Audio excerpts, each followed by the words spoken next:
Namun sebelum ia sempat mendekat lebih jauh, sosok itu perlahan bergerak mundur ke arah belakang lapak. Lalu menghilang begitu saja. Beberapa pedagang lain juga mulai merasakan hal yang sama. Lampu di atas lapak Pak Darto sering berkedip sendiri. Kadang mati beberapa detik lalu menyala kembali. Suatu malam ketika Pak Darto sedang membereskan dagangannya, ia merasakan sesuatu yang membuatnya membeku. Ia merasakan seperti ada seseorang berdiri tepat di belakangnya. Sangat dekat. Udara di sekitarnya tiba-tiba terasa dingin. Ia bahkan bisa merasakan seperti ada napas yang mengenai tengkuknya. Dengan perlahan ia berbalik. Namun tidak ada siapapun di sana. Lorong di belakangnya kosong. Hanya ada bayangan rak kayu dan lampu pasar yang redup. Namun saat ia menunduk ke arah bawah meja, ia sempat melihat sesuatu yang membuat jantungnya berdegup kencang. Di bawah meja jualannya, seperti ada kain putih yang bergerak pelan. Akhirnya Pak Darto memutuskan meminta bantuan seorang tokoh spiritual yang dikenal oleh para pedagang pasar.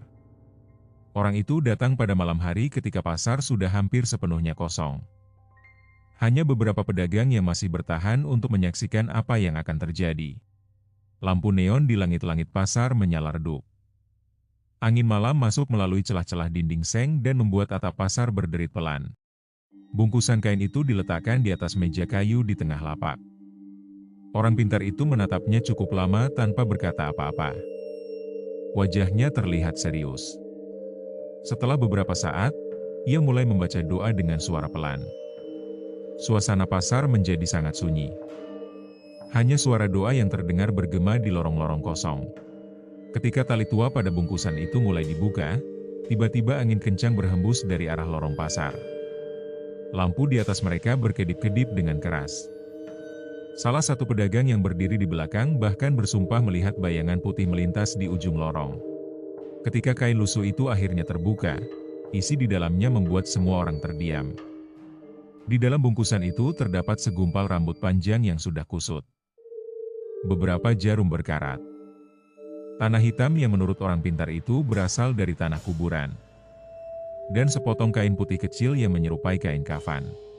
Orang pintar itu segera menutup kembali benda-benda tersebut sambil membaca doa dengan suara lebih keras. Tiba-tiba dari arah belakang lapak terdengar suara benda jatuh dengan sangat keras. Semua orang langsung menoleh bersamaan. Namun tidak ada siapapun di sana. Malam itu ritual pembersihan berlangsung cukup lama. Dan selama proses itu, suasana pasar terasa sangat tidak wajar. Seolah ada sesuatu yang sedang mengawasi mereka dari